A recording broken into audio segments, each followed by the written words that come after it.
gain, hasieran beti aipamen bat egiten diet COVID-19 eraginez hildakoei eta beraien senitartekoei noski gure dolumina adierazi nahi dugu, eta gaur egun gaixo daudenei eta beren etxekoei gure maitasuna eta gure animoak lehenbailen gaixotasuna menperatu dezaten,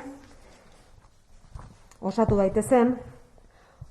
Baita COVID-19 eraginez bestelako kolpea jasan dutenei, kolpe ekonomikoa, beraien enpresetan, beraien ogibideetan kolpea jasan dutenei, haiei ere gure maitasuna helarazi nahi diegu, eta jakin badakigu datozen hilabeteetan ere jarraitu behar degula ahalegin berezi bat egiten. Egoera honek sakrifizio handia eskatu du, sakrifizio handia egin dugu eta sakrifizio horrekin aurrera jarraitu behar dugu, izan ere gure osasuna eta gure ekonomia jokoan daudelako oraindik ere, eta beraz ahalegin horri eusteko eskatuko egoenieke Gipuzkoako herritar guztiei.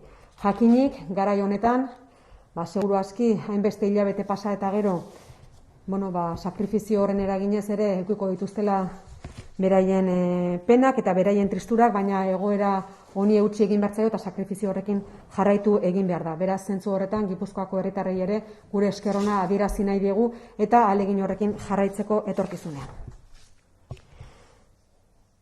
Behin hori aipatuta, bi gai jorratu nahi nituzke gaurkoan zuekin, bi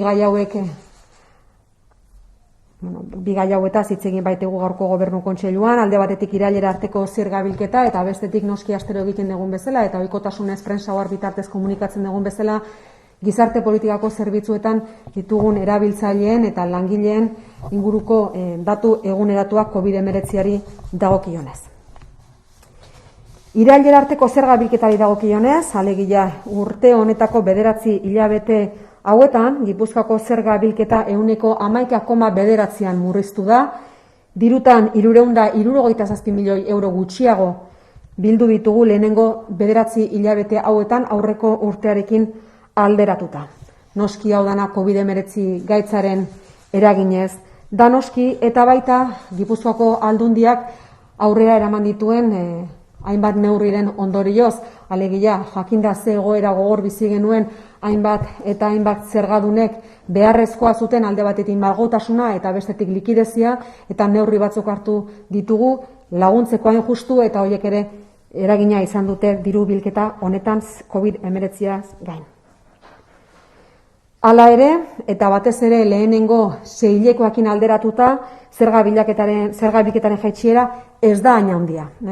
Honen arrazoia da udako kanpainak, PFESak, sozietateen gaineko zergak eta aberastasunaren inguruko zergak ere oso kanpaina onak izan dialako eta oso emaitza onak utzi dituztelako uda honetan. Gogoratzearren, kanpainak 2019ko diruak kontemplatzen dituzte, alegia COVID-19ak gure bizitzan eragina egin baino lehen, edo estanda egin baino lehen. Baina horien emaitzak 2019ko ariketaren emaitza uda honetan jaso dugu, kanpaina hauen bitartez, eta emaitza oso onak izan dira. Batez ere errentarenak, eta errentarenak aipatu beharra daukagu, inoiz baino hobeak izan direla. Emaitza on hauei esker, 9 hilabetetako diru bilketaren argazkia aurreko 6 hilabetetakoa baino hobea da eta zertxobait errekuperatzea lortu dugu. Zerga aipatuko dut, PFESari dagokionez 40 milioi gehiago jaso dira, alegia 3,4% gehiago. Enplegua babesteko hartu diren neurriak medio, erteak besteak beste, erteak asko eutsi dio lanari, lanpostuei eta beraz PFESean diru bilketa ona izan da, 9 hilabetetakoa ari naiz. Hori argi gelditu dadila, ez naiz ari udako kanpainaz, baizik eta urtarriletik irailera bitarteko denbora honetan, PFESak gora egin du besteak beste erteari esker. Sozietateen gaineko zergari dagokionez, 159 milioi euro gutxiago jaso dugu, 150,9%. Baina kasu honetan, gertatu dena da, zerga kanpainaren egutegia erabat aldatu egin degula. Itzulketak aurreratu egin ditugu, hori askotan aipatu genizuen, eta aldundiak ahalegin berezi bat egin du likidezia emateko eta malgutasuna eskaintzeko zergadunei, eta beraz itzulketak guk aurreratu egin ditugu eta ordea jasotze hori luzatu egin dugu denboran. Beraz datotzen hilabete horietan, hori konpentsatu egingo da. Pymen kanpaina adibidez atzeratu egin zen eta ondorioz aurrerago jasoko ditugu diru horiek denak. Bezari dagokionez, 118 milioi euro gutxiago jaso dugu, 14,7ko jaitsiera, pandemiaren hasieratik zifra honek sekulako jaitsiera izan du, lehenengo konfinamenduaren denbora eduki genuen eta gero ere kontsumoa jaitsi eginda eta beraz bezan inpaktua sekulakoa izan da. Horiek beraz zerga jaso ditugun emaitzak lehenengo 9 hilabete hauetan. Dakizuenez, Herri Dirubideen Euskal Kontseilua lehengo astean bildu zen eta errebisatu egin genituen diru urte bukaerarako ditugun aurreikuspenen zifrak. Gipuzkoaren kasuan, pasaden urtearekiko 12,6ko jaitsiera aurreikusten da eta aurrekontuarekiko 14,5ko murrizketa espero dugu. Zifra hauek apirilean aurreikusten genituena, baina hobea dea, gogoan izango dizute, apirilean egin genuen estimazio batean eta geroago ere 120ko jaitsiera aurreikusten genuela, eta ondorioz esan dezakegu 120tik 12,6 alde batetik aurreko urtearekin alderatuta, eta 14,5 aurrekontuarekin alderatuta, baliabide gehiago izango degula zerbitzu publikoak eskaintzeko garaian. Hala eta guztiz ere, naiz eta hobekuntza bat egondan aurreikuspenei dagokienez, 10%koa baino gehiagoko jaitsiera honek sekulako eragina du diru publikoetan noski, eta hori azpimarratu beharra dago. Norabide hobean goaz, baina hala eta guztiz ere, kolpea sekulakoa da diru publikoei dagokienez. Egoera ekonomikoari begiratu bat eman ezkero oso zaila da momentu honetan aurreikuspenak egitea, agertokiaren bilakaera ez dakigu nondik norakoa izango den datozen hilabeteetan, baina bai argi daukaguna da zuhurtziaz eta arduraz jokatzen jarraitu behar daukagula hemendik aurrera ere. Gure kasuan, Gipuzkoako Foru Aldundiaren kasuan lehentasunak ezarri genituen, alde batetik gizarte politika eta bestetik ekonomiaren sustapena, lehentasun horiei eusten diegu baita etorkizuanean ere. Edozein kasutan esan beharra daukagu, zerga bilketa honen ondorioz eta baita batzorde mistoan hartutako erabakien ondorioz, egoera finantzieroa ona dela Aldundiaren ikuspegitik eta beraz egoera honi sendo erantzuteko moduan egongo gerala. Hori beraz lehenengo 9 hilabeteko zerga bilketari dagokionez, bigarren gaia aipatuko dizuet, astero egiten dugun bezala gizarte politikoetako gure zerbitzuetan dauden egoiliar eta langileen inguruko egoera aipatu nahi nuke. Badakizue COVID-19 ondorioz pertsona zaurgarrienak adineko egoitzetan daudela eta kasu horietan 63 kasu positibo daude, 63 erabiltzaile daude diagnostiko positiboarekin momentu honetan Gipuzkoako adinekoen egoitzetan. 8 egoitzatan daude guztiak, badakizue 65 egoitza dauzkagula, 5.425 plaza, eta horietatik 8 egoitzetan ditugu kasu positiboak, eta 63 kasu dira guztira. Lagun hauek ospitalean daude, horietatik 6 ospitaletan daude, eta 54 gainontzekoak Eibarko ospitalean, plaza sanitarioan, sozialean, eta bestelakoak Ordiziako egoitzan, iriki berri dugun egoitza honetan.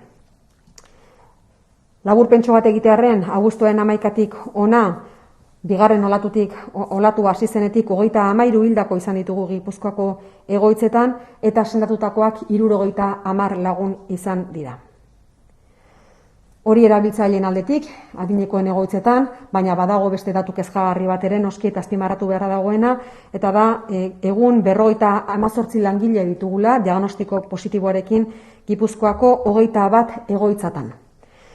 Orain arte, bigarren olatuak eztanda egin zuenetik, 97 langile sendatu zaizkigu. Eguneko zentroei dagokienez, azken astean 10 positibo berri atzeman dira, desgaitasuna dutenei arreta emateko zerbitzuetan, azken astean 17 positibo atzeman dira, eta badakizute sare honetan 886 plaza ditugula guztira. Gizarte inklusioan ez dago kasu positiborik, adingabetakoetan ere ez dago kasu positiborik, eta amaitzeko azpimarratu nahi nuke zenolako ahalegina egiten ari den Gipuzkoako Foru Aldundia diako profesionalekin batera PCR frogak egiteko, diagnostikoak azkar egin ahal izateko. 28.346 proba egin ditu Aldundiak diako profesionalekin elkarlanean, eta aurreko astean ia 5.000 froga egin ziren. Egoilearen artean 2.219 eta langileen artean 2.256 PCR froga egin ziren aurreko astean.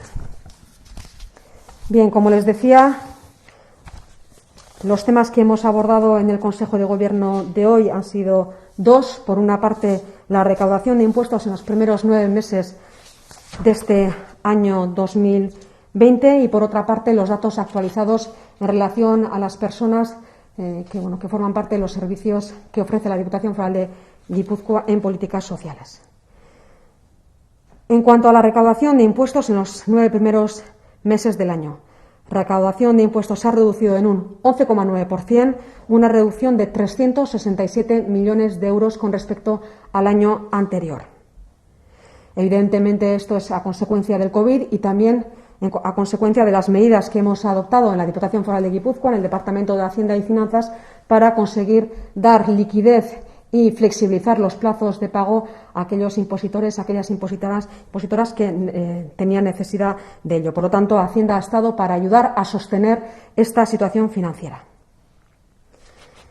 En cualquier caso, quería decir también que la campaña de verano del IRPF Sociedades ha sido buenísima. En relación al impuesto sobre la renta, ha sido la mejor de estos últimos años, la mejor de la historia, y por lo tanto eso también lo queríamos subrayar. Decir también, por otra parte, que hemos tenido el Consejo Vasco de Finanzas la semana pasada y ahí las previsiones que teníamos de una reducción del 20% evidentemente se ha modificado, puesto que la campaña ha sido buena por otra parte y estos últimos 3 meses han sido mejores que los 6 primeros del año 2020. Por lo tanto, tenemos una bajada en la recaudación del 12,6% en relación al año anterior y el presupuesto una reducción del 14,5%, que mejoran, como les decía, la previsión que habíamos hecho durante el mes de abril, que era del 20%. Es momento de actuar con mucha prudencia y responsabilidad. La Diputación Foral de Guipúzcoa ha establecido sus prioridades. La situación financiera es buena para hacer frente a los retos que tenemos, por una parte la economía y por otra parte también la política social. Por lo tanto, podemos decir que estamos en una mejor situación que hace unos años, pero, insisto, tenemos que seguir actuando con mucha responsabilidad y con muchísima prudencia, puesto que la situación sigue siendo difícil. En relación al segundo tema que hemos abordado en el Consejo de Gobierno de hoy, los datos actualizados de los servicios forales en los servicios sociales, tenemos 63 casos positivos en 8 residencias de personas mayores. 6 de ellas están en el hospital, 54 en la planta sanitaria social de Eibar y también en la residencia de Ordicia, que hemos acomodado para las personas enfermas de COVID-19. Tenemos a 58 personas trabajadoras con diagnóstico positivo en 21 residencias de Guipúzcoa. En los centros de día tenemos 10 casos positivos. En los centros de personas con discapacidad, 17 nuevos positivos la semana pasada, cuando tenemos 886 plazas. En la inclusión social no tenemos ningún caso positivo, tampoco en los centros de menores. Y lo que sí queríamos subrayar es el esfuerzo que se está haciendo por parte de la Diputación Foral de Guipúzcoa para el diagnóstico de la enfermedad. Se han realizado hasta la fecha, en colaboración con los y las profesionales de la vía, 28.346 pruebas. La semana pasada casi 5.000, de ellas 2.219 pruebas a personas residentes y 2.256 a personal trabajador de las residencias. Hori etxe dira, beraz, gaurkoan jorratu ditugun gaiak, hemendik aurrera galderaren bat izango bazenute, gai hauen inguruan edo bestelako gai batzuen inguruan erantzuteko prest naukazue noski. Bai, egunan, bai euskaraz da bai gazteleraz esan duzu 12,6 gutxiago biltzea espero dela, eta hogarrean 12,9 jartzen du, oso grezpanago badago desajustetxo bat. Bueno, normalean eta sin que sirve de precedente gazteleraz jaten bezala kasu Egiazuneri eta oharrean zuzendu egingo dugu. Hor akatsa oharrean dago. Nik esan dudan datua da zuzena, alegia 12,6ko jaitsiera dago aurreko urtekoarekin alderatuta eta hori da datu zuzena. Bueno, aurreko urtekoarekin ez, aurreikuspenekin alderatuta, aurreko urtekoarekin, hori da aurreikuspena, eta gero 14,5koa aurrekontuari dagokionez. Bestelakorik? Bai, beste kontu bat, bueno, Nafarroan egingo duten itxialdiaren bueltan, Gipuzkoan ere datua bastante kezkagarria dira, hor 15 bat herri gorriz pintatuta ikus daiteke mapan. Arratsaldean jakin dugu bilera egingo duela diputatu nagusiak alkateekin eta bertabar. Bueno, nola ikusten duzu panorama? Nafarroaren bidetikan jo dezakegu Gipuzkoan, ze ikusten duzu, zertaz hitzen dute arratsaldean, en fin, pixkat, kontatu. Nafarroaren bidetik jarrai dezakegu, edo ez gure esku dago, guztion esku dago, ardura personal eta kolektiborako garaia da, orain arte ere horrela izan da, eta beraz, ahalegin horri eutsi egin behar diogu. Hasieran esaten dizuen badakigula egoera oso gogorra dela, sakrifizio handiak eskatzen dituen egoera badela, ahalegin handi bat egiten ari da herritarren aldetik, baina oraindik ere ahalegin horri eutsi egin behar diogu. Bestela badakigu zein izango den eduki dezakegun etorkizuna, eta horren adibide izan daiteke Nafarroa erabaki hori hartu duela, horren beharra eduki duelako noski, osasun irizpidetan oinarrituta. Beraz, gure esku dago, danok egin behar dugu ahalegin berezi bat, egoera horretan ez dezagun bukatu. Edozein kasutan Jaurlaritzak ere hartu ditu erabaki batzuk, Gipuzkoan hainbat herritan egoera oso kezkagarria dago, horregatik diputatu nagusiak deitu ditu Gipuzkoako alkate guztiak, hain justu elkarren artean, gogo eta sakon bat egiteko, eta kontzientzia deialdi bat ere, kontzientzia ere astindu egin behar dugu herritarren kontzientzia, eta eskatu sakrifizio honi orain arte egindakoari ere jarraipen bat egin behar zaiola eta eutsi egin behar diogula. Bai, en relación a la situación del COVID, tenemos el claro ejemplo de Nafarroa, es la perspectiva que podemos tener en caso de que continuemos con esta evolución negativa. Está en manos de todos nosotros, está en manos de todas nosotras dar la vuelta a esta situación, porque evidentemente lo más importante que tenemos entre manos es ser conscientes de la situación tan difícil que tenemos, y a pesar del sacrificio que hemos estado haciendo hasta ahora, a pesar de lo dificultoso de la situación y que efectivamente pues es muy incómodo en ocasiones, tenemos que seguir realizando un esfuerzo y un sacrificio para ponerle freno al COVID-19, que tiene un impacto enorme en nuestra salud y en nuestra economía, sin duda. Por lo tanto, si no queremos tener escenarios que a nadie le gustan, tenemos que ser conscientes de ello y seguir haciendo un esfuerzo. Que, insisto, la ciudadanía de Guipúzcoa está haciendo ese esfuerzo, se lo debemos agradecer, pero es momento de pedirle que siga realizando este esfuerzo, porque si no, la evolución va a ser todavía más negativa y podemos encontrarnos con un panorama mucho más difícil aún.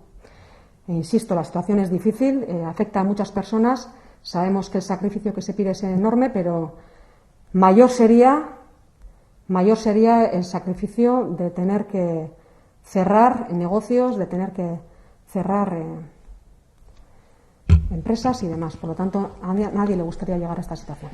Bizkaian erabaki dute erreferentziazko bisitari diren personei, adinekoen egoitzata zain naiz, PCR froga egitea. Bai behintzat Durangon, ez dakit Bizkaia osoan den. Halakorik pentsatu da Gipuzkoarako? Gipuzkoan PCR frogak egiten ari gara, nik uste gehiago egitea ez dela posible. PCR froga asko egin da, horren adibide esan dizu eta aurreko astean 5.000 froga egin genituela.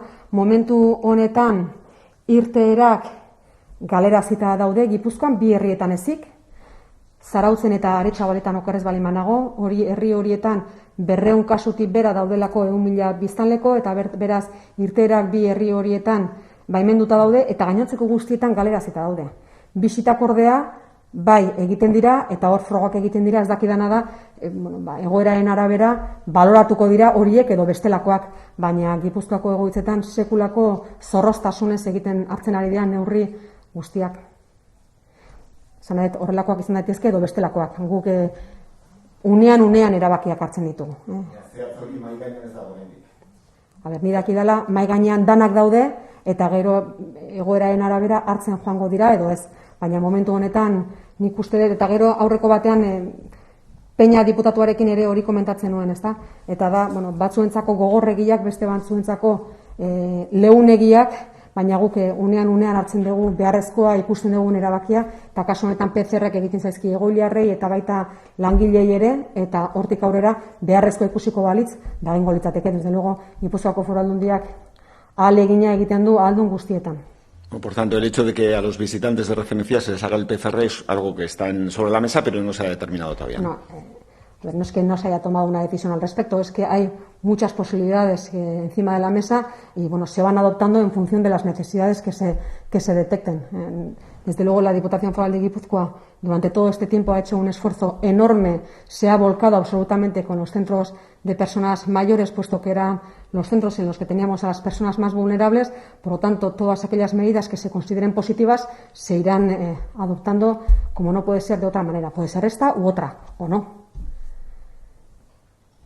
Lehen aipatu dugu zenbait herrietako egoera kezkagarria, horien artean Ordizia dago, Galbaia pasako dago, ez dakit nola baloratzen duzuen, nola herri zehatz horietako egoera estua, azkenean datu oso pikuekin.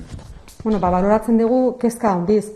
Alegia horre behaketak egiten dira Ordizian, egingo dira okerrez balimanago baita Durangon ere Bizkaian, eta guk bilakaera hori kezka handiz ikusten dugu, eta horregatik deitu dugu justu gaur arratsaldean bilera diputatu nagusia deitu ditu Gipuzkoako alkate guztik. Elkarren artean ikusteko zer gehiago egin dezakegun. Alegia neurriak hartuta daude, dano dakigu zer den egin beharrekoa, babestu beharra daukagula, gutxitu egin behar degula kontaktua eta kontaktu hori dagoenean eskuak maiz garbitu, maskara jantzi, distantzia tartea zaindu, eta ikusi behar dugu, zer gehiago egin daiteken edo zer beste modu batera esan daiteken edo eskatu daiteken, ezta? Badakigulako hilabete luzez ari geralako ahalegin hau egiten danok, eta horri eutsi behar zaionez, oraindik ere denbora luzez, elkarren artean ikusteko zer egin daiteken. Beraz, nola baloratzen dugun kezka handiz, baina horri aurre egin behar zaio modu batea edo bestera. Beraz, hartzen diren erabakiak osasun irizpidetan oinarrituta daudenez, zuzenak iruditzen zaizkigu, noski. Sí, con base en esa preocupación se va a analizar si se puede hacer alguna cosa más o alguna cosa diferente con respecto a lo que se ha hecho hasta ahora, ¿no? A ver, yo creo que todos y todas sabemos qué es lo que debemos hacer para hacer frente al COVID-19. Yo misma me sorprendí el sábado cuando se dijo que cuando estábamos sentados alrededor de una mesa que había que quitarse la máscara únicamente en el momento de la consumición. Es algo que sabemos desde hace mucho tiempo, pero que desgraciadamente en parte no se hace, que consideramos muchos y muchas que cuando nos sentamos en una mesa, y no estoy hablando de hostelería, estoy hablando también de los propios domicilios, que el peligro desaparece y eso no es verdad. Por lo tanto, pues tendremos que hacer un esfuerzo, no sé si de concienciación, de explicar mejor, hacer alguna campaña, no lo sé. Tenemos que, lo que sí queremos es hablar con alcaldes de Guipúzcoa para saber cómo podemos abordar esta situación antes de que se nos vaya de las manos y que nos encontremos en una situación todavía peor. Queremos compartir conjuntamente qué alternativas podemos tener, sabiendo, como les decía, que el esfuerzo que se ha hecho hasta ahora es considerable, que estamos agradecidos y agradecidas a la ciudadanía por el esfuerzo que está haciendo y que todavía les vamos a pedir que siga realizando ese esfuerzo y que es un sacrificio importante en sus vidas en cuanto a la socialización, los hábitos y costumbres que tenemos de socializar. Por lo tanto, pues queremos abordar eso de manera conjunta y compartir reflexiones de cómo podemos hacerlo mejor entre todos y todas. Nik azkeneko bat. Bai. Bai, hor, Europatik etorriko diren funtsen inguruan polemika pixka bat sortu da, Bizkaiak eramangote duen parterik handine eta bertabar, atzo oso gertzanago Asensio diputatuak berak ere bere zalantza agertu zuen, eta esan zuen espero zuela Jaurlaritzak tajuz jokatuko zuela eta Gipuzkoari bere partea etorriko zitzaiola. Aldundien nola ikusten duzu, kontu hori? Aldundiari ez zaio gustatzen polemiketan sartzea ez da gutxiago ere, eta guk uste dut gaina diputatu nagusiak horrela esan zuen, zorionez proiektuak dira baloratuko dianak, eta Gipuzkoak proiektua dauzka mahai gainean, eta Gipuzkoak gaitasuna dauka, eta beraz proiektu horiek defendatuko ditugu behar den leku guztietan, eta horrela egingo dute gainontzeko guztiek ere. Guk hor hilabete bukaeran bilera bat egongo da Europar Batzordeko presidentea, Espainiako gobernuko presidentea eta autonomia erkidegoko presidente guztien artean, hor irizpide batzu finkatuko dira, baina guretzako zorionez importantena da proiektuak direla baloratuko dianak, eta guk proiektuak badauzkagu, eta gaitasuna ere, beraz, gu lasai gaude.